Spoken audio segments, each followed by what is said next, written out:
What if a miracle that money could never buy was waiting in the eyes of two 6-year-old orphans? A paralyzed millionaire adopted identical twin girls from poverty. He laughed when they said, "Get up and walk," until he felt a strange tingling in his legs. Before we dive in, whether you're having your morning coffee or winding down for the night, you're exactly where you need to be.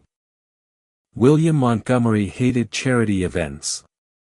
Yet here he was at the annual Children's Hope Foundation Gala, trapped in his custom-designed wheelchair amidst Seattle's elite. At 45, Will had everything money could buy. A tech empire worth billions, a mansion overlooking Puget Sound, and absolutely no one to share it with.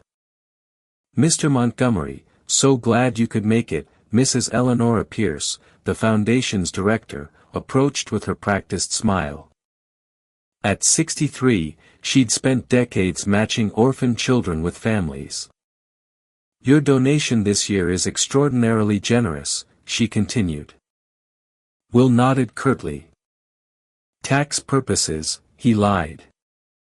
He wouldn't admit that beneath his carefully cultivated cynicism, something in him still hoped to make a difference. Born with complete paralysis below the waist, Will had never taken a single step.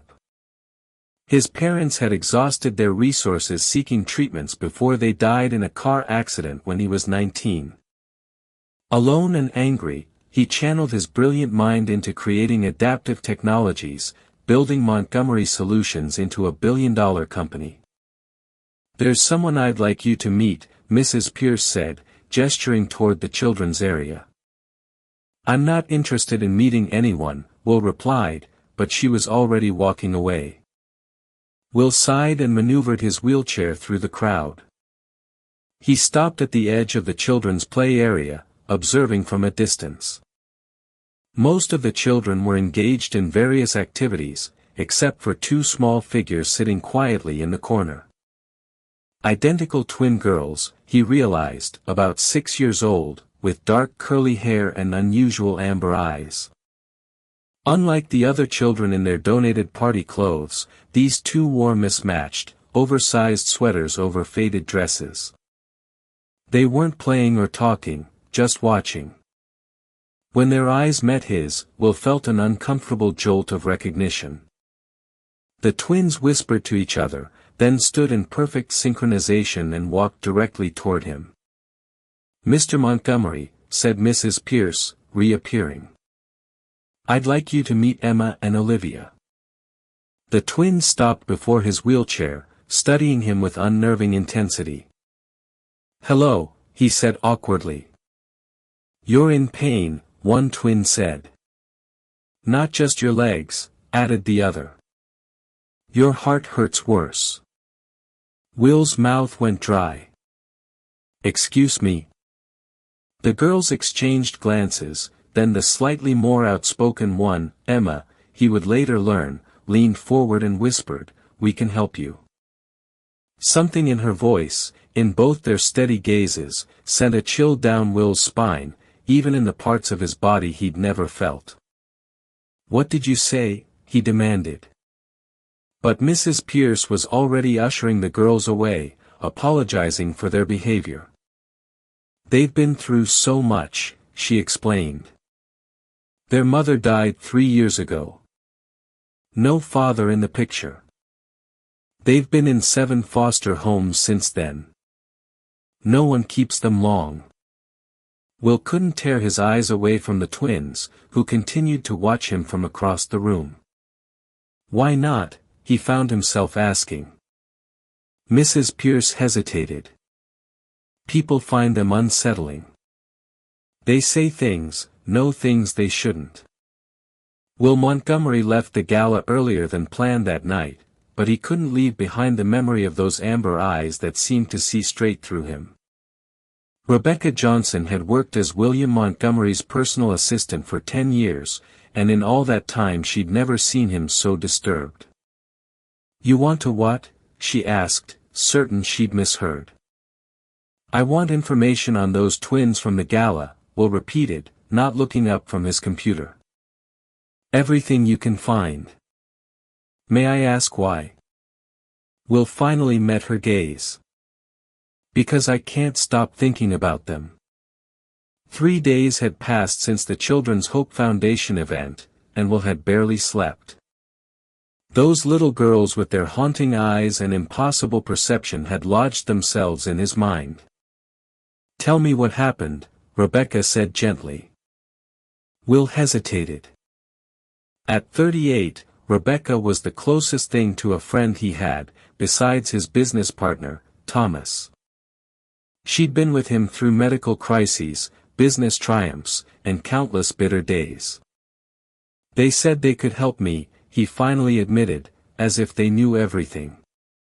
Rebecca's expression softened. Will, they're just children. I know that, he snapped. Just get me the information. While Rebecca made calls, Will wheeled himself to the floor-to-ceiling windows, overlooking the sound. The gray November sky matched his mood. He thought about his childhood, the doctors, the treatments, the pitying looks. His parents had loved him fiercely, but they couldn't protect him from the world's cruelty or his body's limitations. By age 10, he'd stopped believing in miracles. By 15, he'd stopped believing in anything at all. Rebecca's voice pulled him from his memories. I have some information, she said. It's unusual. The twins' story was tragic, but straightforward. Their mother, Sarah Collins, had died of pneumonia when they were 3. With no known relatives, they entered the foster system. What wasn't straightforward was their pattern of placement. 7 homes in 3 years, Rebecca read. Each family reported the same issues. The girls speaking in unison, knowing things they couldn't possibly know, waking simultaneously from identical nightmares. Will's pulse quickened. What else? They were homeless for several months this year. A shelter took them in during the summer, but they're back in the system now, currently waiting for placement. Will stared at the rain streaking his windows. I want to meet them. Meet them? Rebecca echoed. Will, what are you thinking? He wasn't entirely sure himself. Just arrange it. 2 days later, Will sat in Mrs. Pierce's office at the foundation headquarters. The social worker's surprise had been evident when he requested a meeting about Emma and Olivia. I'm curious what your interest might be, Mr. Montgomery, she said cautiously. Will had prepared for this. My foundation is considering a special grant for children with unusual needs. Mrs. Pierce nodded slowly. The Collins twins certainly qualify. Brilliant, according to their test scores, but deeply traumatized by their mother's death and subsequent instability. Tell me about their mother. Sarah Collins was a nurse at Harborview Medical Center, by all accounts devoted to her daughters.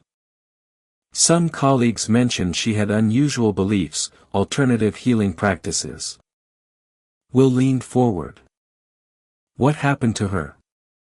She refused conventional treatment for pneumonia. By the time she was hospitalized, it was too late. A knock interrupted them. The door opened and the twins entered, still moving with that eerie synchronization. Today they wore identical blue dresses, their curly hair pulled back in matching headbands. When they saw Will, they smiled. Not the smile of ordinary children, but something knowing, almost ancient. We knew you'd come, they said together. How did you know I'd come? Will asked, watching the twins carefully. Mrs. Pierce intervened. Girls, Mr. Montgomery is here too. He's here because of what we said, Emma interrupted, her amber eyes fixed on Will. He wants to know if we meant it, Olivia added softly. Will felt a chill again. And did you? The twins exchanged one of their looks, a silent communication that seemed to transcend normal understanding. "We see things others don't," Emma explained. "Energy," Olivia clarified. "Light and darkness in people." "That's enough, girls," Mrs. Pierce said firmly. "Why don't you show Mr. Montgomery your drawings while I get some paperwork?" After she left, Will studied the twins more carefully. Despite their identical appearance, he was beginning to notice subtle differences. Emma held herself with more confidence, while Olivia's gaze seemed more contemplative. "Your mother was a nurse," Will said. "She was a healer," Emma corrected. "Not the kind with medicines," Olivia added. "She helped people feel better by fixing their energy," Emma continued. "She taught us how to see it." Will's scientific mind rebelled against such concepts, yet something deeper in him responded. "And you think you can help me?" "We know we can," they answered in unison. "No one has been able to help me in 45 years, Will said bitterly. "I've seen the best specialists in the world. They only look at your body," Emma said. "Not your spirit," Olivia finished. Will was spared from having to respond when Mrs. Pierce returned with a file. She spent the next 20 minutes explaining the twin situation, their difficulty in placements, their special educational needs, their occasional behavioral issues. "They need stability," she emphasized, "a permanent home." Will found himself saying, "What would it take for someone to foster them?" Mrs. Pierce's eyebrows shot up. "Are you suggesting?" "Hypothetically," Will added quickly. As Mrs. Pierce outlined the process, Will noticed the twins had begun drawing. When they finished, they silently handed him their pictures, 2 identical drawings of his mansion, a place they'd never seen, with 3 figures standing in front, a tall man and 2 small girls. The man wasn't in a wheelchair. Will's heart pounded. "How did you?" "We told you," Emma said simply. "We can see things." That evening, Will sat in his home office, the twins' drawings spread before him. Rebecca stood nearby, concern etched on her face. "You can't seriously be considering this," she said. "I'm not," Will replied automatically, but they both knew it was a lie. "You know nothing about raising children, let alone twins with whatever issues they have." "I have a 12-bedroom house, Rebecca. More money than I could spend in 10 lifetimes, and they have no one." "This isn't about charity," Rebecca observed. "It's about what they said to you." Will didn't answer. "Will, there are no miracles. You know that better than anyone." But later that night, alone in his bedroom, Will found himself doing something he hadn't done since childhood, wondering if perhaps he might be wrong about that. The next morning, he called Mrs. Pierce. "I'd like to have Emma and Olivia visit my home," he said, "to see if it might be a good fit." 3 days later, the twins arrived with Mrs. Pierce for their first visit to the Montgomery mansion. As they stepped from the car, both girls stared up at the massive glass and steel structure with identical expressions of recognition. "It's just like we drew it," Emma whispered. "Because we've been here before," Olivia added, "in our dreams." Will felt that unsettling chill again, stronger this time, like standing at the edge of something vast and unknown. "Welcome," he said simply, and wheeled himself back to allow them entry into his home, and though he didn't realize it yet, into his carefully guarded heart. The twins moved through Will's modernist mansion with curious familiarity, pointing out features they couldn't possibly know about. "Your bedroom is upstairs, but you have an elevator," Emma said, pointing to the discreet panel in the wall that most visitors never noticed. "And a special bathroom with rails," Olivia added. Mrs. Pierce gave Will an apologetic look. "The girls have very active imaginations. But Will knew it wasn't imagination. Somehow, these children knew things, impossible things. Rebecca had arranged a lunch of children's favorites, grilled cheese sandwiches and tomato soup served in the rarely used sunroom overlooking the garden. Will watched as the twins ate neatly, their manners surprisingly refined for children who had spent time homeless. "Did your mother teach you to eat like that?" he asked. "Yes," Emma answered. "She said being poor was no excuse for forgetting dignity." The simple statement, delivered in a child's voice but with adult understanding, struck Will deeply. Despite his wealth, he recognized something in these children that he understood intimately, the determination to maintain dignity in the face of hardship. After lunch, Mrs. Pierce suggested the twins explore the garden while she discussed logistics with Will. "This is highly unusual, Mr. Montgomery," she said once they were alone. "Single men rarely apply to foster children, especially ones with special circumstances." "I understand that," Will replied. "But I have resources most foster parents don't. I can provide them with everything they need." "Children need more than material things, Mr. Montgomery. They need time, attention, stability. I work from home. My schedule is flexible, and I don't think they'll find more stability elsewhere, given their history." Mrs. Pierce studied him. "Why these particular children?" "There are many in need." Will considered lying, then decided on a partial truth. "I see myself in them, different, misunderstood." Through the window, they watched as the twins explored the garden, occasionally stopping to whisper to each other. "They communicate in ways even experts don't understand," Mrs. Pierce said. "Twin language, they call it, but it's more than that. They share dreams, thoughts, even physical sensations. One gets hurt, the other feels it." That night, after the twins and Mrs. Pierce had left with arrangements for a longer visit the following weekend, Will found himself researching twin phenomena. The scientific literature acknowledged unusual connections between identical twins but offered little explanation. He was deep in his research when Rebecca brought him tea. "How did it go?" she asked. "Better than expected," Will admitted. "They're extraordinary children." Rebecca sat across from him. "Will, I need to ask you something. Are you considering this because you genuinely want to help these girls or because you're hoping they can somehow help you?" The question stung with its accuracy. "Can't it be both?"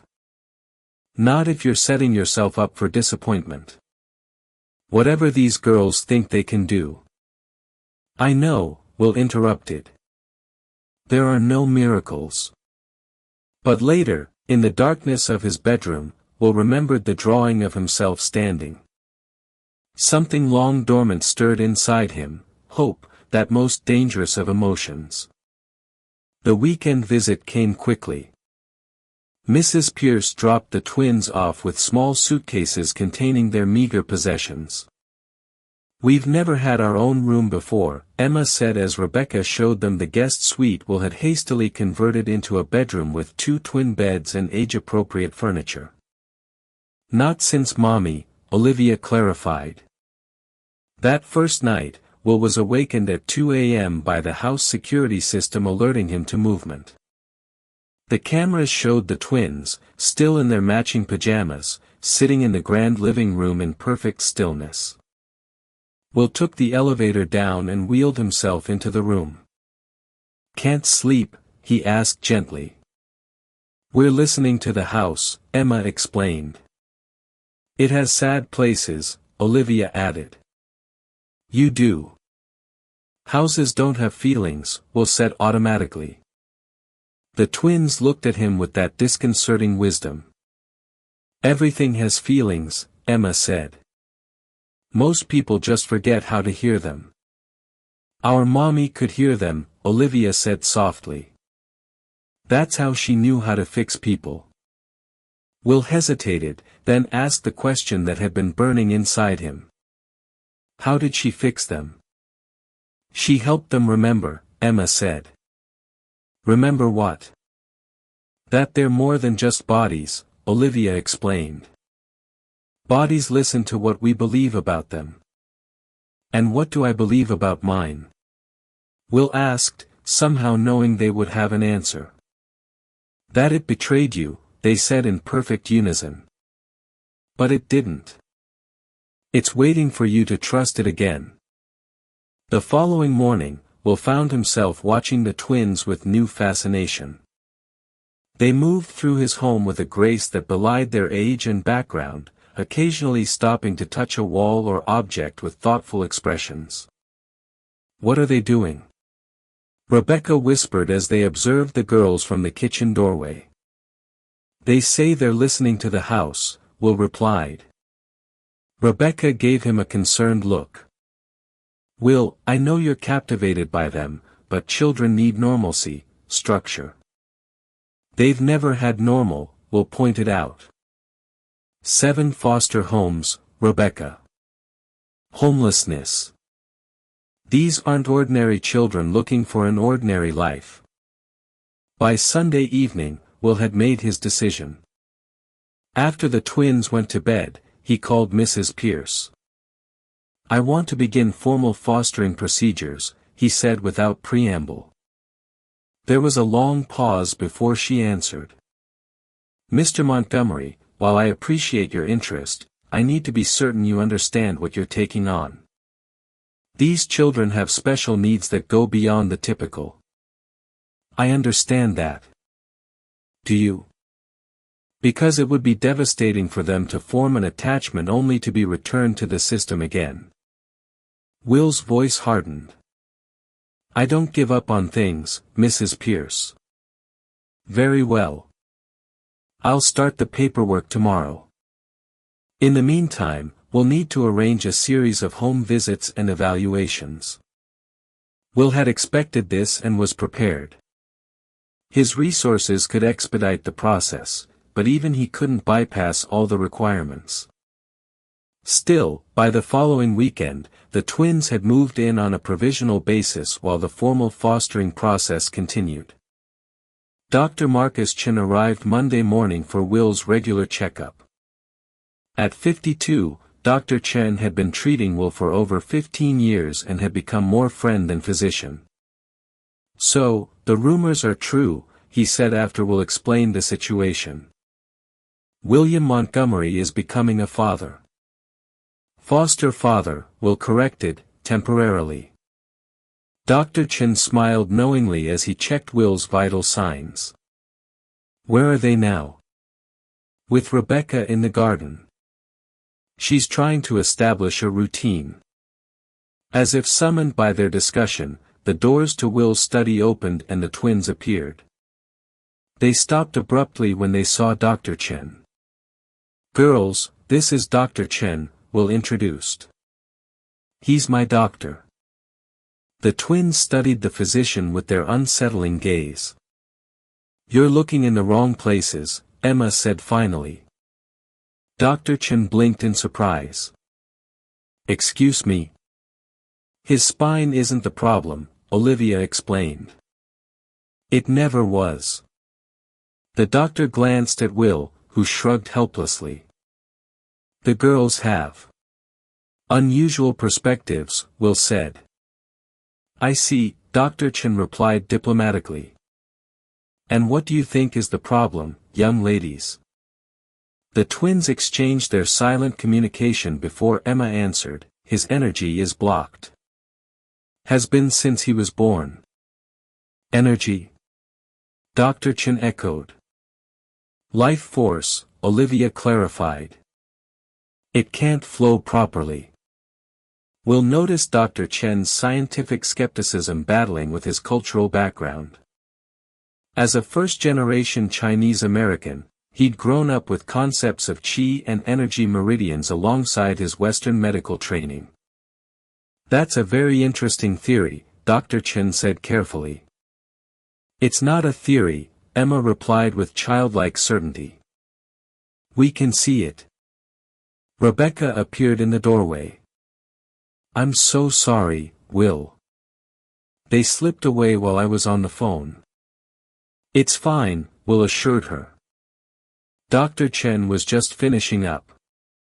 After the doctor left, promising to return the following week, Will found himself alone with the twins in his study. Why did you say those things to Dr. Chen? He asked. Because they're true, Emma said simply. You've never walked because the energy can't flow through the blockage, Olivia added. Will felt a familiar anger rising, the same anger he'd felt toward every charlatan and well-meaning fool who had offered miracle cures throughout his life. That's enough, he said sharply. I've had every test, every treatment available. My condition is permanent, a scientific fact. The twins were unfazed by his anger. Science doesn't know everything, Emma said. Your body wants to heal, Olivia added. It's waiting for you. Will gripped his wheelchair arms until his knuckles whitened. Stop it, now. For the first time, he saw hurt in their identical expressions. They nodded solemnly and turned to leave. That night, Will couldn't sleep. He kept thinking about their words, about his own harsh response. These were children who had lost everything, their mother, their home, their security. Whatever strange ideas they had were likely their way of making sense of an unpredictable world. Tomorrow, he decided, he would apologize and establish clearer boundaries. This arrangement could still work if he approached it rationally. But at 3 a.m., his bedroom door slowly opened. The twins stood in the doorway, illuminated by the dim nightlight. We're sorry we made you angry, Emma said softly. We just want to help, Olivia added. Will's irritation melted away. Come in, he said, switching on his bedside lamp. We should talk. The girls approached his bed, their expressions solemn. I'm not angry, Will said gently. But I need you to understand something. I've lived with this condition my entire life. I've accepted it. No, you haven't, they said in unison. Before Will could respond, Emma stepped forward and placed her small hand on his leg. Our mommy said that sometimes people need to be ready before they can heal. Are you ready? Olivia asked. Will looked at these strange, wonderful children and felt something shift inside him. What would I need to do? The twins smiled, real children's smiles this time, full of hope. Just believe, Emma said. And let us help, Olivia added. Then together they spoke the words that would change everything. Rise and walk. Will couldn't help himself. He laughed. It's not that simple. It is, they insisted. Will opened his mouth to explain again about nerve damage and medical realities when suddenly, he felt it. A tingling sensation in his toes, a feeling he had never experienced in his entire life. His laughter died abruptly. Oh my God, he whispered. What is it? Emma asked, noticing Will's shocked expression. Will could barely form words. My toes, he managed. I can feel them. The twins exchanged triumphant glances. It's starting, Olivia said softly. Will's scientific mind raced for explanations, phantom sensations, psychological suggestion, a random nerve misfire. Anything but what the twins were suggesting. This isn't possible, he insisted, even as the tingling sensation continued. Call Dr. Chen, Emma suggested. Now, Olivia added. With trembling hands, Will reached for his phone. Despite the hour, Dr. Chen answered on the third ring. Will, what's wrong? I need you to come over now. Are you having chest pains, breathing difficulties? No, Will said, his voice unsteady. I can feel my toes. Silence, then cautiously, Will, are you sure you're fully awake? Just come, please. While they waited for Dr. Chen, Will tried to stay calm. The sensation continued, unmistakable now.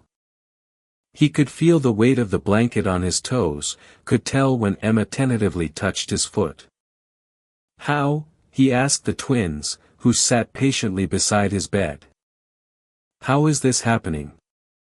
We told you, Emma said. Your energy is starting to flow. But it's just beginning, Olivia cautioned. There's more to do. When Dr. Chen arrived 40 minutes later, his face reflected professional concern.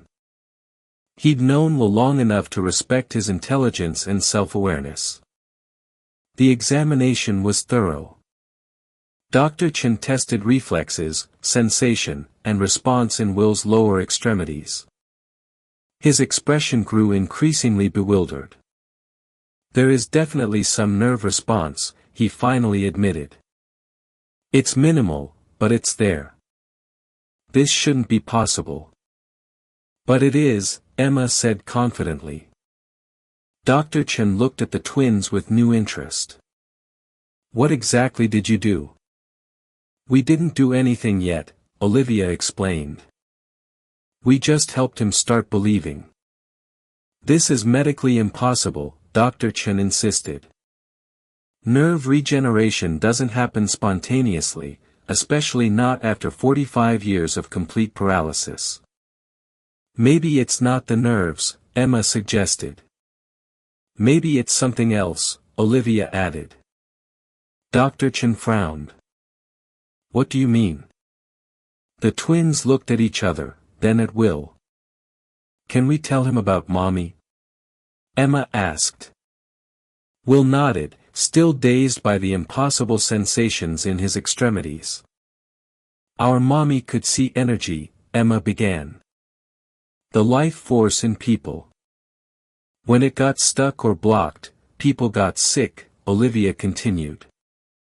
She could help unstick it. She was a nurse, Emma added. But that was just her job. Her real work was healing. Dr. Chen listened with scientific skepticism, but growing curiosity. And she taught you to do this? She was teaching us, Olivia corrected, before she got sick. But we can see it, Emma said. We always could. And his, she pointed at Will, has been blocked since he was born. But not his spine, Olivia emphasized, his energy. By morning, Will's house had become a flurry of activity. Dr. Chen had called colleagues, neurologists, and specialists who arrived with equipment and skepticism in equal measure.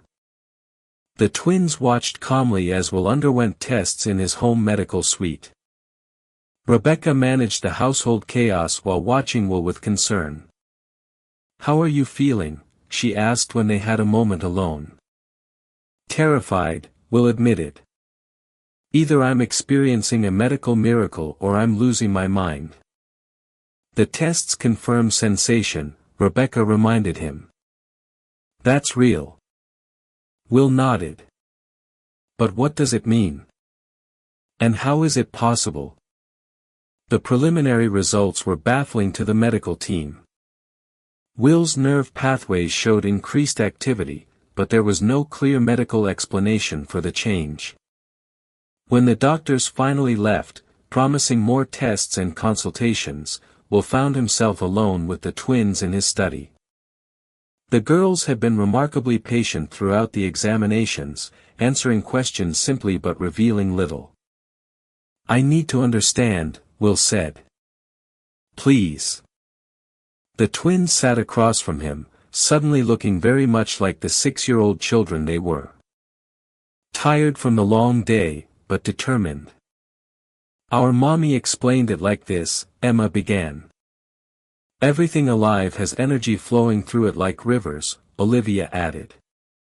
When the river gets blocked by rocks or logs, the water can't flow. And the land downstream gets dry and sick, Emma continued. But if you clear the blockage, the water flows again, and everything comes back to life. Will shook his head, struggling to reconcile their childish metaphors with what was happening to his body. But what's blocking my energy? The twins exchanged one of their looks. Fear, they said together. Fear of what? Will demanded. Of believing, Emma said. Of hoping, Olivia added. Of being hurt again, they finished in unison. Will felt exposed, as if these children could see every painful moment of his life, every failed treatment, every dashed hope, every wall he'd built around his heart. And you can fix this? He asked, his voice barely audible. Not alone, Emma said. You have to help, Olivia explained. How? By remembering who you really are, they said together, before you decided you were broken. That night, as Will lay in bed contemplating the impossible events of the past 24 hours, he found himself doing something he hadn't done in decades, praying. Not to any specific deity, but to whatever force might exist beyond his understanding. The sensation in his toes remained, neither increasing nor fading. A miracle or a cruel joke, a beginning or a false hope. As dawn broke, Will made his decision. Whatever was happening, whatever impossible thing these children believed they could do, he would embrace it fully. After a lifetime of bitter acceptance, he would choose hope. When Rebecca arrived that morning, Will was waiting for her with the twins beside him. Call Mrs. Pierce, he said firmly. Tell her I'm not just fostering Emma and Olivia. I want to adopt them. Rebecca's eyes widened. Will, are you sure? With everything that's happening? I've never been more sure of anything, Will interrupted. Whatever happens with my condition, these girls belong here with me. The twins beamed at him with identical smiles, their amber eyes shining with a joy that transcended their years. We knew you'd say that, Emma said happily. We've been waiting for you our whole lives, Olivia added. And for the first time since he could remember, William Montgomery felt something unfamiliar bloom in his chest. Not just hope, but the warm certainty of coming home. The adoption process moved swiftly, accelerated by Will's resources and determination. Mrs. Pierce remained cautiously supportive, conducting weekly visits to monitor the unusual family's progress. Meanwhile, Will's medical team was baffled by the continuing changes in his condition. The sensation had spread from his toes to his entire feet, then slowly up his calves. Dr. Chen brought in specialists from across the country, each leaving more confused than when they arrived. There's no medical explanation, Dr. Eliza Warren, a leading neurologist from Johns Hopkins, admitted after a full day of tests. By all scientific understanding, this shouldn't be happening. But it is, Will replied simply. The twins observed the medical proceedings with quiet confidence. They never interfered with the tests but maintained their own parallel approach to Will's recovery. Each morning before dawn, they would come to his room. Together they would place their small hands on his legs and speak softly about energy pathways and blockages. Will couldn't understand most of what they described, but he felt the warmth spreading through his limbs during these sessions. What exactly are you doing? He asked one morning as the strange tingling intensified. Reminding your body who it really is, Emma explained. How to be whole again, Olivia added. Will had stopped questioning their unusual way of speaking. Instead, he found himself leaning into their strange wisdom, absorbing their absolute certainty that healing was not just possible, but inevitable. 3 weeks after the twins' arrival, Will experienced something extraordinary. During their morning session, Emma asked him to try moving his right leg. "I can't," Will said automatically. "Don't think about how," Olivia instructed. "Just remember." "Remember what?" "How it feels to move," they said together. Will closed his eyes. Though he'd never walked, he'd spent countless hours imagining what it would be like, visualizing the neural pathways connecting intention to movement. He focused on his right leg, picturing the muscles contracting, the knee bending. For a moment, nothing happened. Then, "Oh my God!" Rebecca gasped from the doorway. Will opened his eyes. His right knee had lifted slightly, barely an inch, but unmistakably, impossibly, he had moved his leg. The twins beamed with identical expressions of delight. "You remembered," Emma said happily. Tears streamed down Will's face as he stared at his leg, a lifetime of immobility shattered by this tiny movement. "How?" he whispered. "Your body always knew how," Olivia explained. "It just forgot because you told it couldn't." Rebecca approached cautiously, as if any sudden movement might break the spell. "I'm calling Dr. Chen," she said, her voice unsteady. Within hours, Will's bedroom had transformed into a medical research center. Doctors crowded around his bed, observing as he demonstrated his new ability, small, deliberate movements of both legs. "This defies everything we know about paralysis," Dr. Warren said, reviewing the latest test results. "Your neural pathways are regenerating. It's unprecedented." Through it all, the twins watched calmly, occasionally exchanging their private smiles when a doctor proposed some complicated explanation for what was happening. That evening, after the medical team finally departed, promising to return with more equipment, Will found himself alone with the twins in the garden room. Rebecca had arranged a small celebration dinner, Will's favorite foods, sparkling cider for the girls, and a bottle of champagne he hadn't touched. "I don't understand how you're doing this," Will said quietly. "We're not," Emma replied. "You are. We're just helping you remember how to be whole," Olivia added. Will studied these extraordinary children who had appeared in his life like angels, or perhaps, he sometimes thought, like something even more ancient and powerful. "Your mother," he began carefully. "Could she heal anyone?" The twins exchanged a look. "Not everyone was ready," Emma explained. "Some people held too tightly to being sick," Olivia added. "It became who they were," they finished together. Will nodded, understanding exactly what they meant. His paralysis had defined him for so long, shaped his identity, his business, his relationships. To let it go meant becoming someone new, someone unknown. "I'm ready," he said firmly. "Whatever it takes, I'm ready." The twins smiled, but there was something in their expression, a shadow of something they weren't telling him. "There's more, isn't there?" Will asked. "Something you're not saying." Their amber eyes met his with that disconcerting wisdom.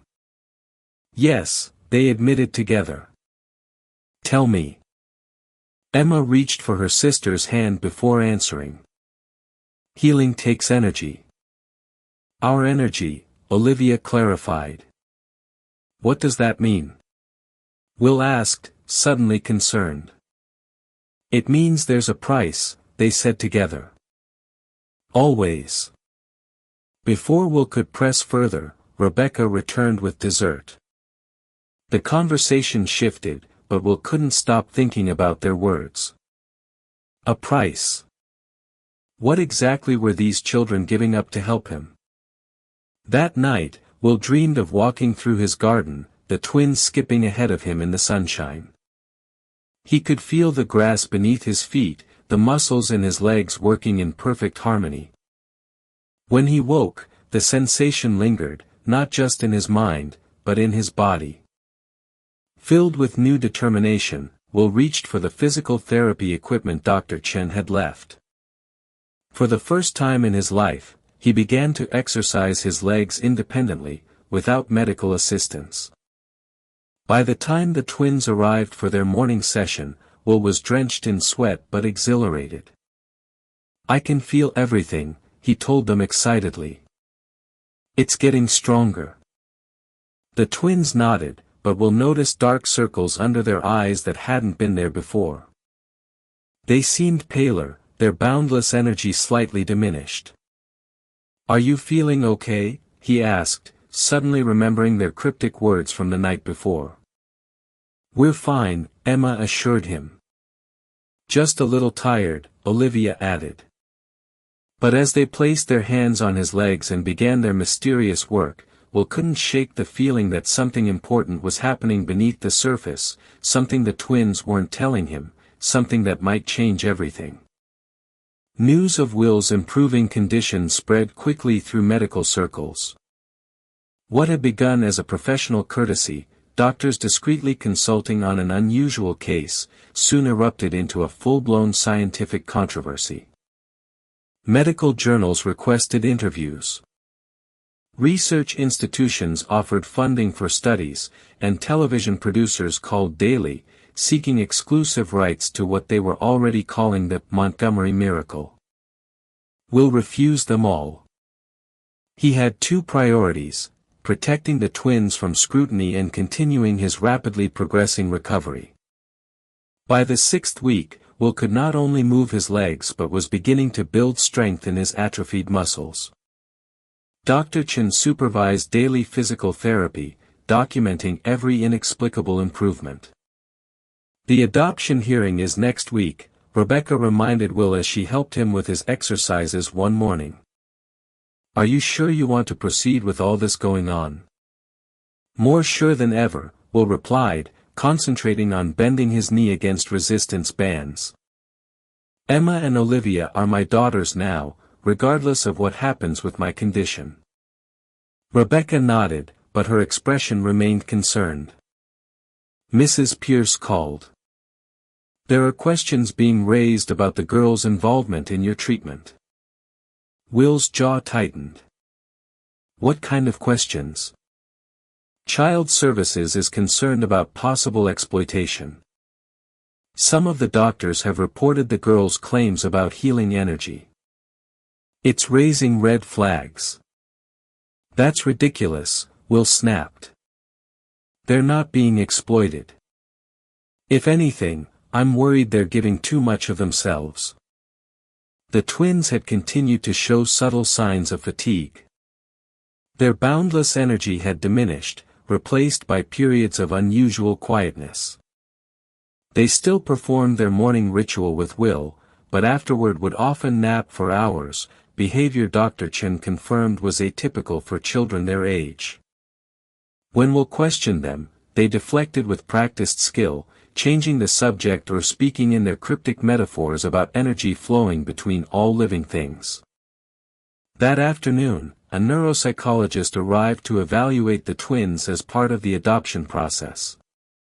Dr. Sarah Jenkins was a specialist in child development with a particular interest in twins. Will watched anxiously as she interviewed Emma and Olivia in his sunroom, their small faces serious as they answered her questions. "They're extraordinary children," Dr. Jenkins told Will afterward. "Their cognitive development is years beyond their age, especially in certain areas." "But," Will prompted when she hesitated, "they show signs of what we might call magical thinking. Beliefs about their abilities to affect physical reality in ways that aren't possible. That's not unusual in children who've experienced trauma, but the extent of their shared belief system is remarkable." Will chose his words carefully. What if their beliefs aren't entirely magical thinking? Dr. Jenkins raised an eyebrow. You mean your recovery? Can you explain it? No, she admitted, but there are many phenomena science doesn't yet understand. That doesn't mean we should default to supernatural explanations. What will your report say about the adoption? Dr. Jenkins considered. That they're intelligent, well-adjusted children, despite their trauma, with a strong bond to you. And that whatever beliefs they may have about healing energy, those beliefs aren't harmful to their development. Will exhaled with relief. Thank you. After Dr. Jenkins left, Will found the twins in their bedroom, sitting cross-legged on their beds, eyes closed as if meditating. Girls, he said softly. They opened their eyes simultaneously. We did good, Emma stated. She's going to help us stay, Olivia added. Will entered the room, maneuvering his wheelchair beside their beds. Though he could now move his legs, he still lacked the strength to walk independently. I need to ask you something important, he said, and I need you to tell me the complete truth. The twins nodded solemnly. Is helping me hurting you in some way? Their amber eyes widened slightly, the first time Will had truly surprised them. Not hurting, Emma said carefully. Just using our energy, Olivia clarified. But it's making you tired, Will pressed. I can see it. The twins exchanged their silent communication before Emma spoke again. Our mommy told us that all healing requires an exchange. Nothing is free, Olivia added. What exactly are you giving me? Will asked, his throat tight with sudden fear. Just some of our life force, Emma explained as casually as if discussing sharing a sandwich. It grows back, Olivia assured him. Like when you give blood. Will felt cold despite the warm room. And if you give too much? The twins didn't answer immediately, their expressions suddenly very childlike and vulnerable. Mommy gave too much once, Emma finally said, her voice small. She was sick for a long time after, Olivia added. Is that how she died? Will asked gently. The twins shook their heads. She got sick with regular sick, Emma explained, but she was already weak from helping Mr. Peterson walk again. She couldn't fight the pneumonia, Olivia finished. Will's heart pounded as the implications became clear. The twins weren't just helping him, they were potentially sacrificing their own health, perhaps even risking their lives. No more, he said firmly. No more healing sessions. It's not worth risking your health. The twins looked alarmed. But you're getting better. Emma protested. You're so close, Olivia added urgently. I don't care, Will replied. Nothing is worth putting you in danger. But we want to help you, they said together, their eyes filling with tears. Will reached out, taking one small hand from each twin. You already have, he said gently. You've given me more than I ever thought possible. But more importantly, you've given me a family. That's enough. The twins stared at him, their expressions shifting from disappointment to something like wonder. You're choosing us, Emma whispered. Over walking, Olivia added. Will nodded, his own eyes wet with tears. Every time. The adoption hearing was scheduled for a Tuesday morning in late March. Will arrived at the courthouse surrounded by his support team, Rebecca, Dr. Chen, and Mrs. Pierce, who had become an unexpected ally in the process. The twins sat beside him in matching blue dresses, their curly hair neatly braided. In the 2 weeks since Will had halted their healing sessions, the girls had regained their vibrant energy. The shadows beneath their eyes had disappeared, replaced by healthy color and childlike exuberance. They still whispered their secret communications, still displayed their uncanny perception, but they no longer seemed to be carrying a burden too heavy for their small shoulders. Will's progress had slowed but not stopped. The sensation and mobility he had regained remained, and traditional physical therapy was gradually strengthening his atrophied muscles.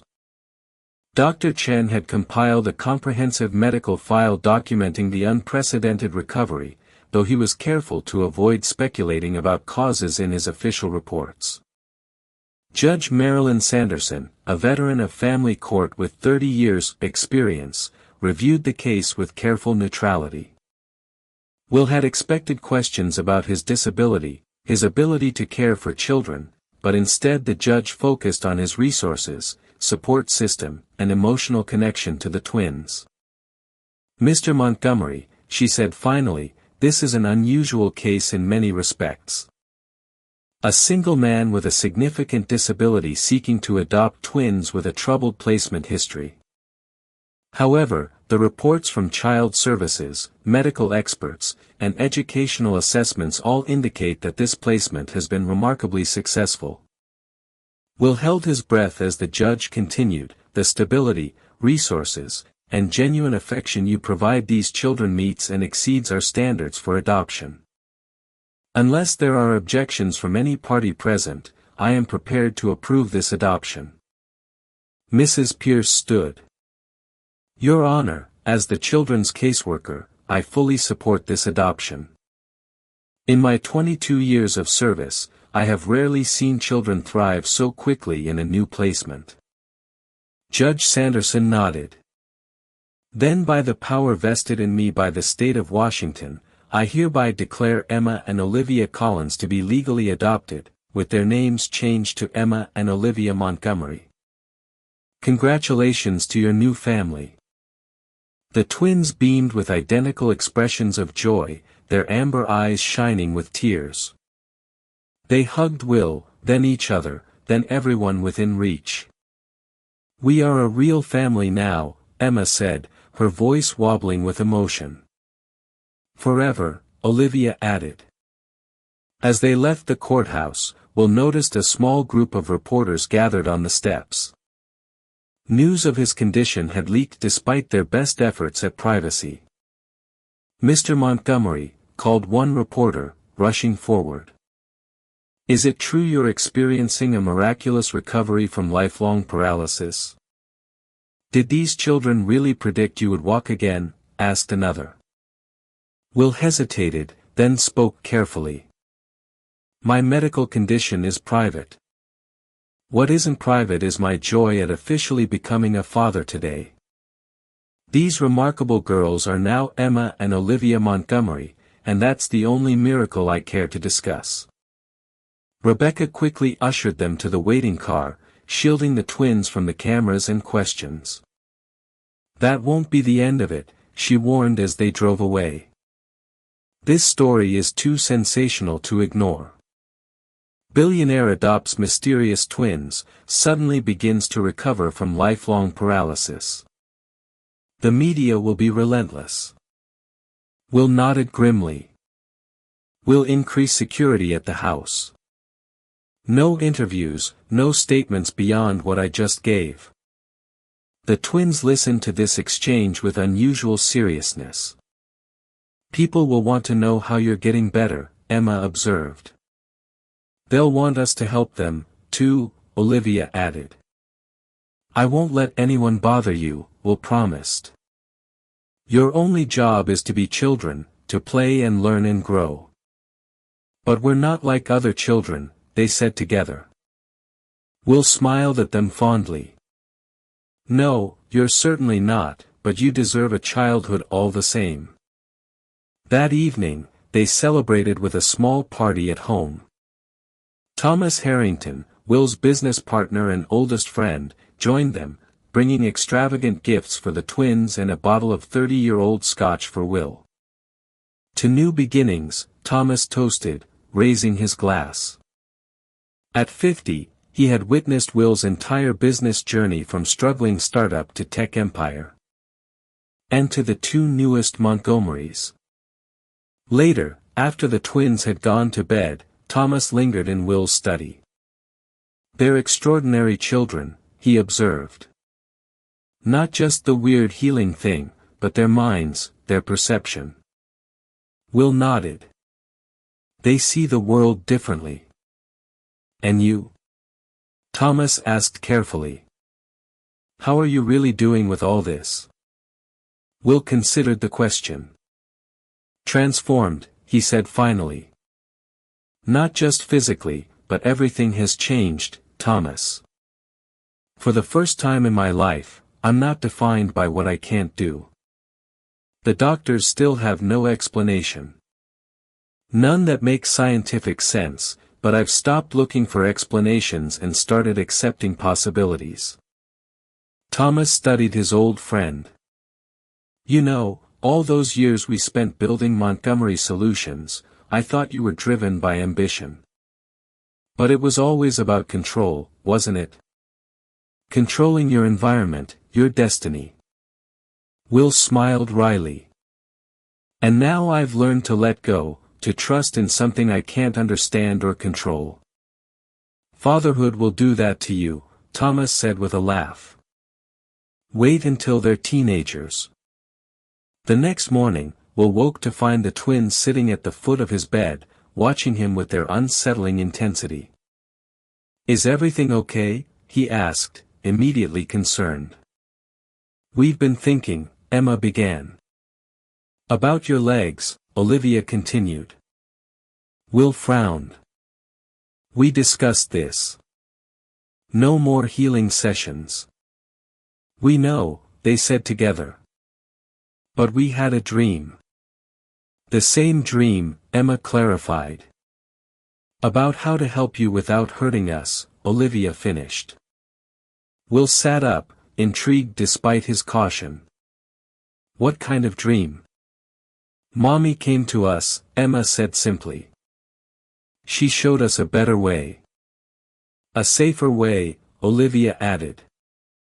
"To finish what we started," they concluded together.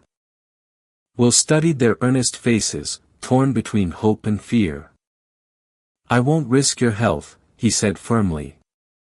"Not for anything."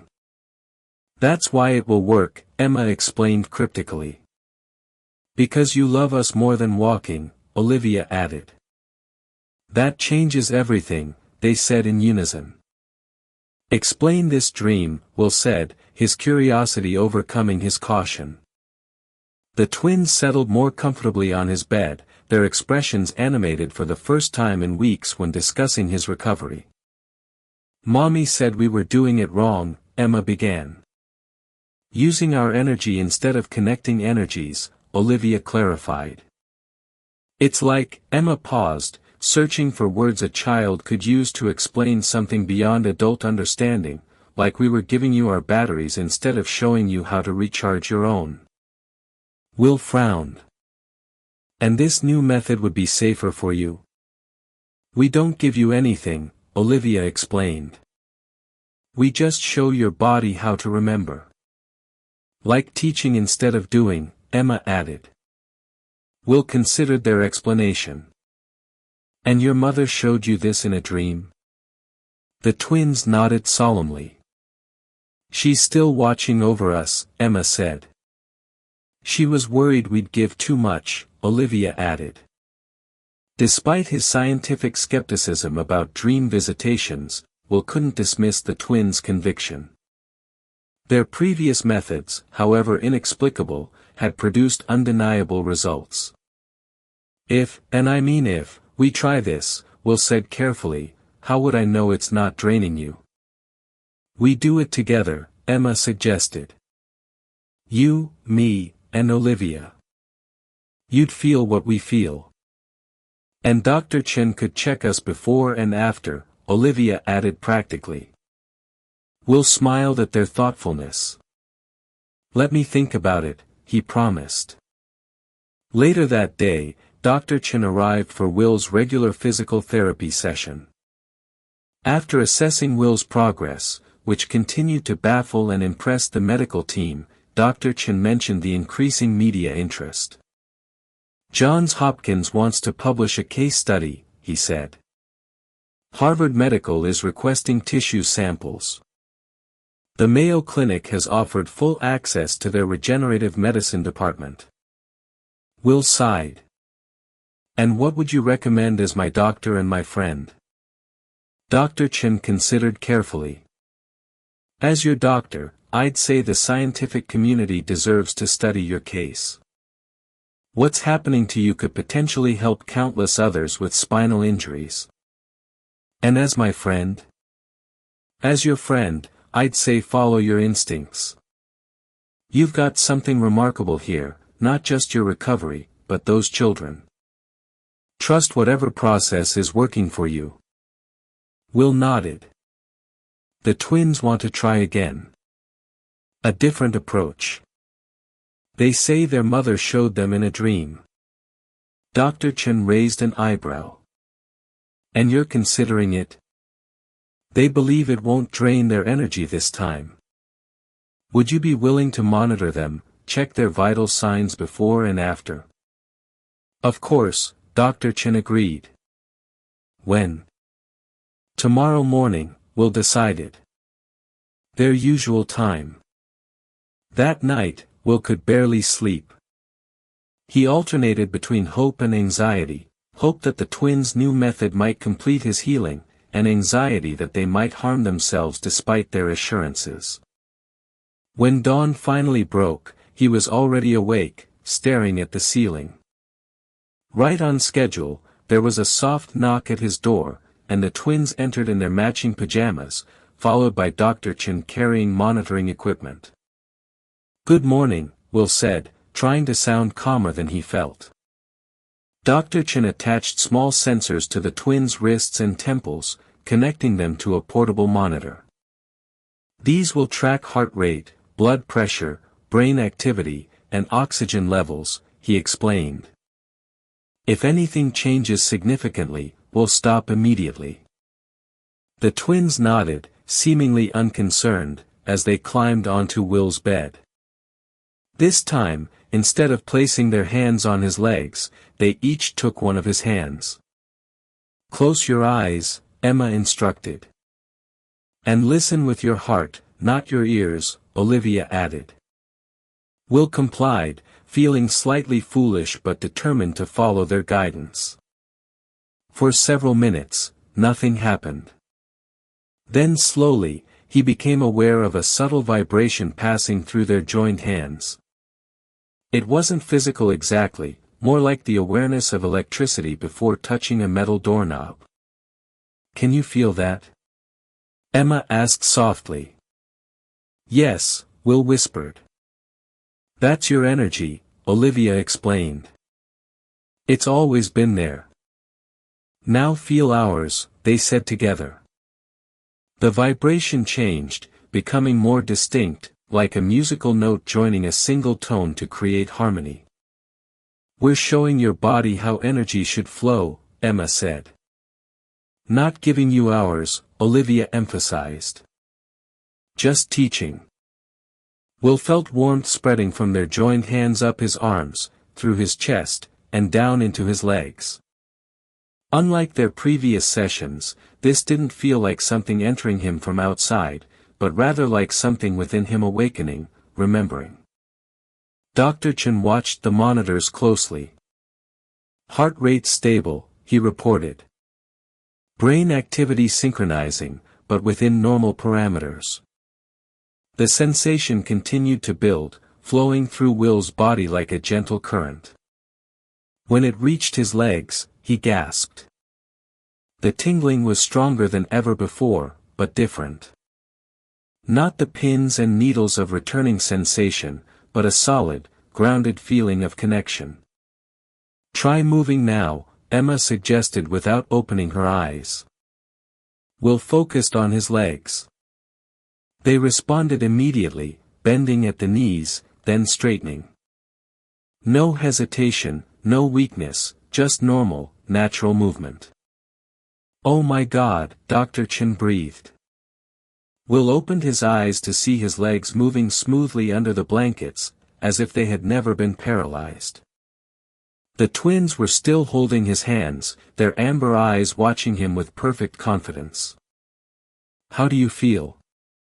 Olivia asked. "Complete," Will answered truthfully. "Like I've found something I never knew was missing."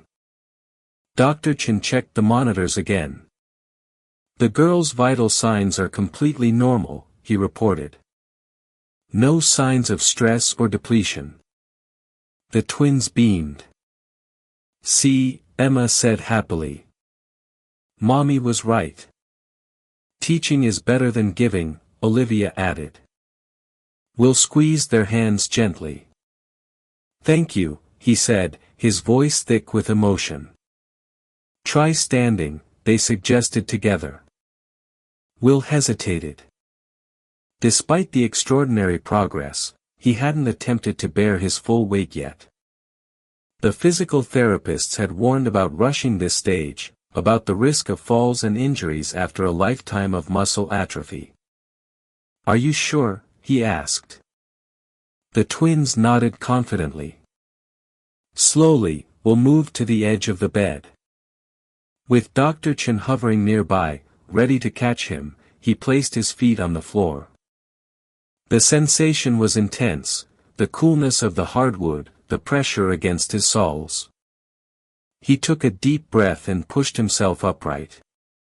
For one perfect moment, William Montgomery stood on his own 2 feet for the first time in his 45 years of life. Then his knees buckled. Dr. Chen caught him before he could fall, helping him back to the bed. "That was incredible," he said. "But your muscles still need time to strengthen." Will nodded, not discouraged. He had stood. Actually stood. The rest was just practice and patience. The twins watched with identical expressions of satisfaction. "It's working," Emma said.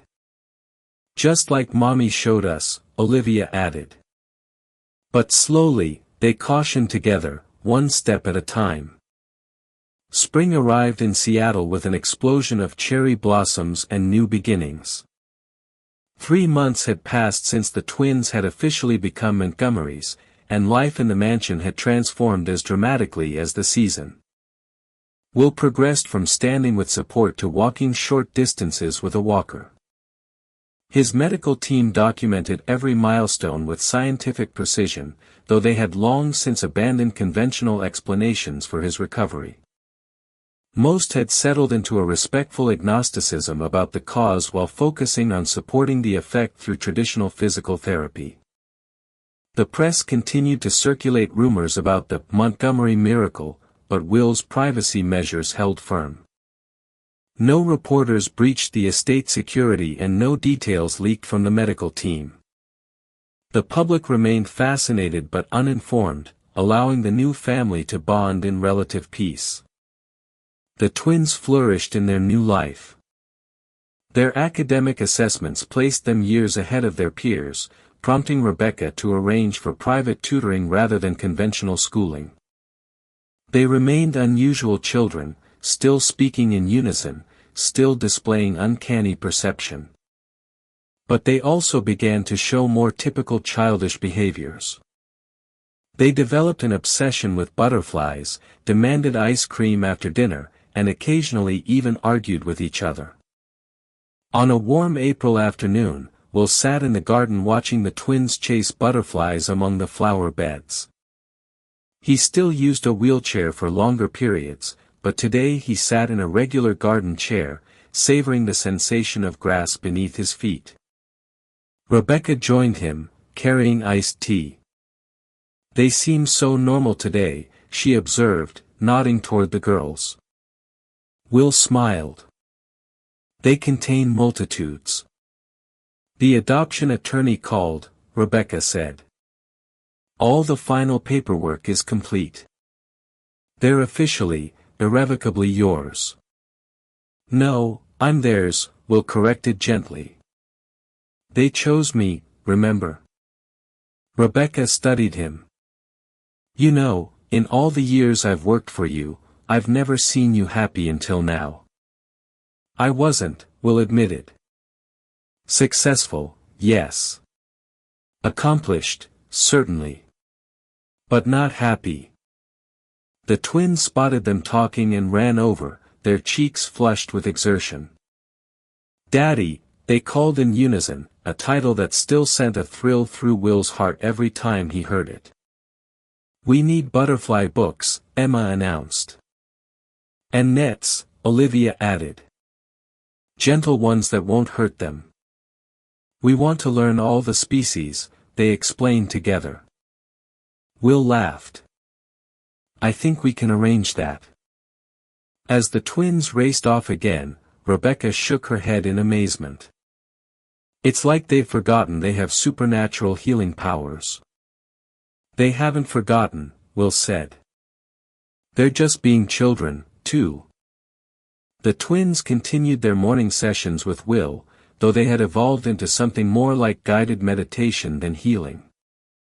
Together, they would sit in quiet connection, synchronizing their energy in the way Sarah Collins had apparently taught her daughters before her death.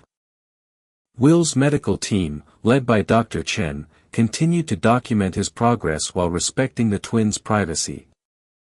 The scientific papers they eventually published focused on the physiological changes rather than speculating on causes, describing Will's case as spontaneous neural regeneration of unknown etiology. In early May, Dr. Chen brought news of a breakthrough in understanding Will's condition. We've been analyzing your genetic samples, he explained during a private consultation. There's a rare mutation in your KIF1A gene that affects neuronal transport. In English, please, Will requested. Essentially, the signals from your brain were always capable of reaching your legs, but there was a blockage in the transmission process. Something, and I'm not saying it was the twins' energy work, but something has bypassed that blockage. So, I wasn't permanently damaged? Will asked, trying to process this information. Your spinal cord and nerves were always intact, Dr. Chen confirmed. The pathway was just dormant. Will thought about the twins' consistent explanation that his energy was blocked, not broken. They knew, he said softly. Somehow, they knew.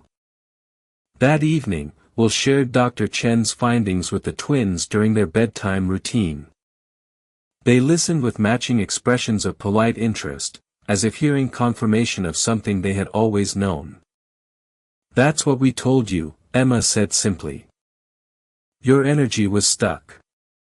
Not broken, Olivia emphasized. But how did you know? Will pressed. Even the doctors didn't understand my condition until now. The twins exchanged one of their looks. We just see it, Emma explained. Like colors around people, Olivia added. Mommy called it auras, they said together. She taught us how to read them. Will had long since stopped questioning the twins' abilities. Whether it was some form of heightened perception, genuine psychic capability, or simply extraordinary intuition, it didn't matter. The results were undeniable. Well, Dr. Chen thinks I'll be able to walk normally within a few more months, Will told them. My muscles are getting stronger every day. The twins nodded, unsurprised. We know, Emma said confidently. We've always known, Olivia added. As he tucked them into their beds, Will was struck again by the extraordinary journey that had brought them together. From a chance meeting at a charity gala to becoming a family, it seemed both miraculous and somehow predestined. Good night, my miracle twins, he said softly, kissing each girl on the forehead. Good night, Daddy, they replied in unison. As Will turned to leave, Emma called out, Daddy, there's something we need to tell you. Will turned back, instantly alert to the serious tone in her voice. What is it? The twins sat up in their beds, their amber eyes solemn in the soft glow of their nightlights. "We didn't just happen to be at that gala," Olivia said quietly. "We asked Mrs. Pierce to take us," Emma continued. "Because we saw you in our dreams," they said together. Will felt a chill of recognition. "Before we met?" They nodded. "For months," Emma confirmed. "We saw you sad and alone," Olivia explained. "And we knew we could help you," they finished together. Will moved back to sit between their beds. "You dreamed about me before we met," he repeated, trying to make sense of this revelation. "Mommy comes to us in dreams," Emma explained. "She told us you needed us," Olivia added. "And we needed you," they concluded. Will's scientific mind struggled with this concept, but his heart, the heart that had been transformed by these extraordinary children, accepted it without question. "I think," he said carefully, "that some things in this world are beyond our understanding, and I'm okay with that." The twins smiled, relieved by his acceptance. "We knew you would be," they said together. "That's why you were chosen." 1 year to the day after the Children's Hope Foundation Gala where they first met, Will stood at the edge of his garden without support, watching the twins chase butterflies through beds of summer flowers. His recovery had progressed beyond anyone's expectations, even Dr. Chen's increasingly optimistic projections. At 46, William Montgomery had been reborn. His body, once a prison of immobility, now moved with increasing strength and confidence.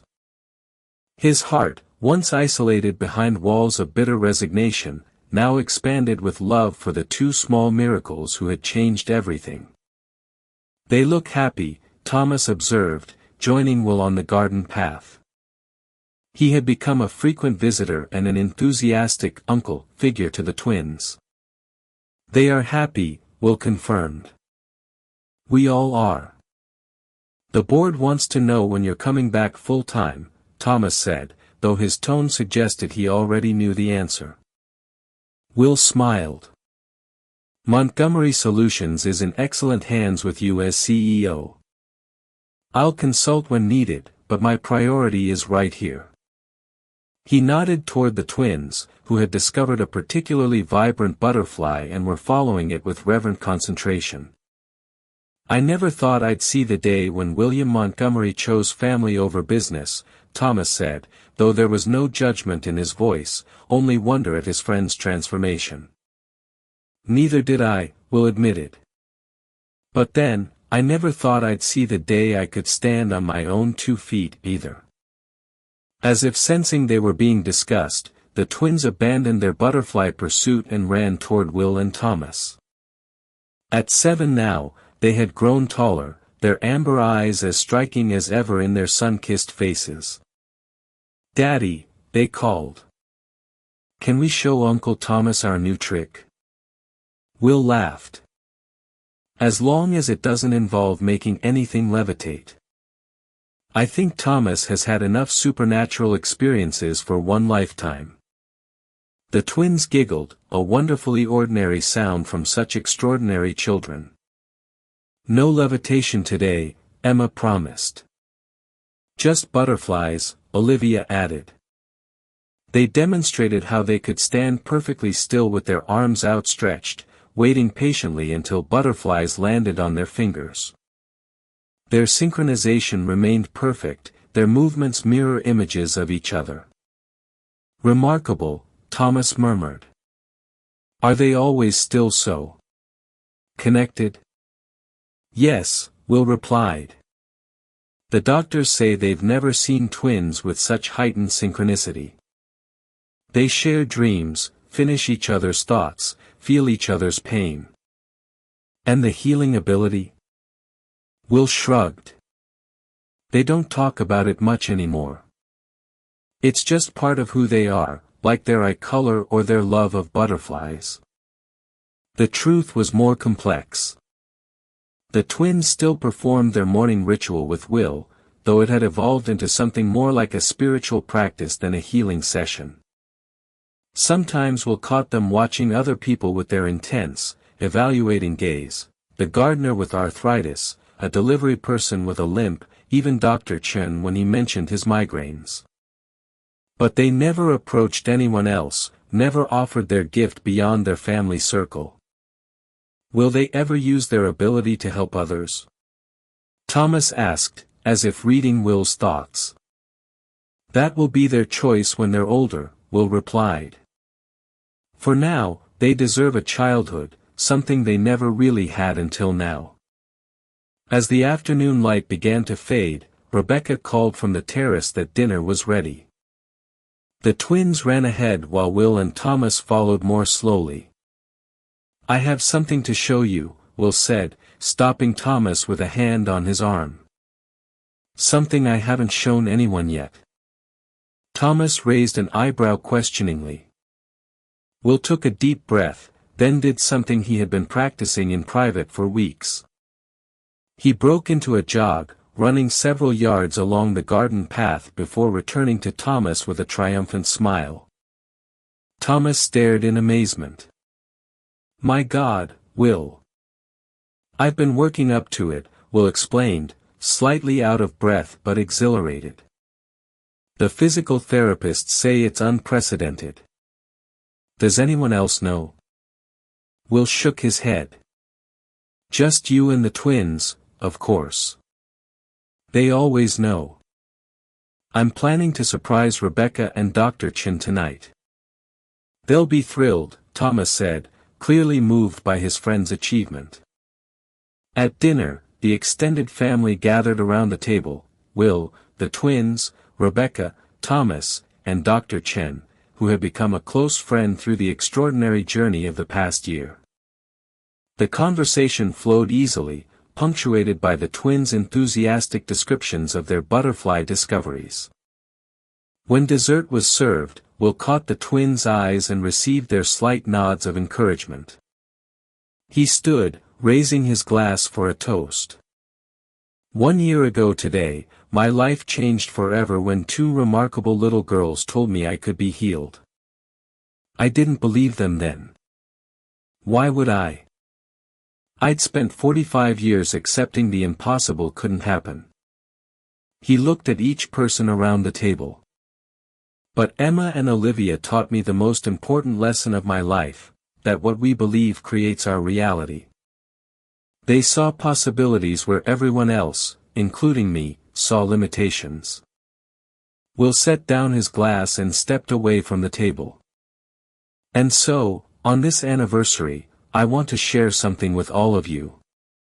With that, William Montgomery walked a complete circle around the dining table, his gait steady and confident. Rebecca gasped. Dr. Chen watched with professional satisfaction mixed with personal joy, and Thomas beamed with pride. The twins simply smiled their knowing smiles, holding hands as they watched their father demonstrate the miracle they had always seen as inevitable. When Will returned to his place, there wasn't a dry eye at the table. He knelt between the twins' chairs, gathering them into a tight embrace. Thank you, he whispered. For everything. We knew you could do it, Emma said, her small hand touching his cheek. You just needed to remember how to believe, Olivia added. Years melted away into a life Will had never dared to dream of. The girls grew from children into bright, compassionate young women, their bond as strong as ever, their uncanny perception a quiet, guiding force in their lives. Will, no longer defined by his past limitations, found a new purpose. He established the Collins Foundation, in honor of the twins' mother, dedicated to supporting children with unique needs and funding research into the mysterious connection between mind, body, and spirit. One crisp autumn evening, Will and his now teenage daughter stood on a bluff overlooking Puget Sound, the same view from the mansion that had once felt so empty. Remember that first drawing you made for me? Will asked, his arm around both their shoulders. Of the house with the man who wasn't in a wheelchair. They smiled, the memory a cornerstone of their family lore. We didn't draw it, Emma said, her amber eyes twinkling. We just copied what we saw, Olivia finished. Will looked out at the horizon, his heart full. He had been given more than just the ability to walk. He had been given a family, a purpose, and a second chance at a life filled with wonder. He had been healed, not just in his body, but in his soul. And he knew, with a certainty that went deeper than science, that the greatest miracles are the ones we choose to believe in. If this story touched your heart, please like, share, and subscribe to our channel for more uplifting content. Thank you for watching, and we'll see you in the next one.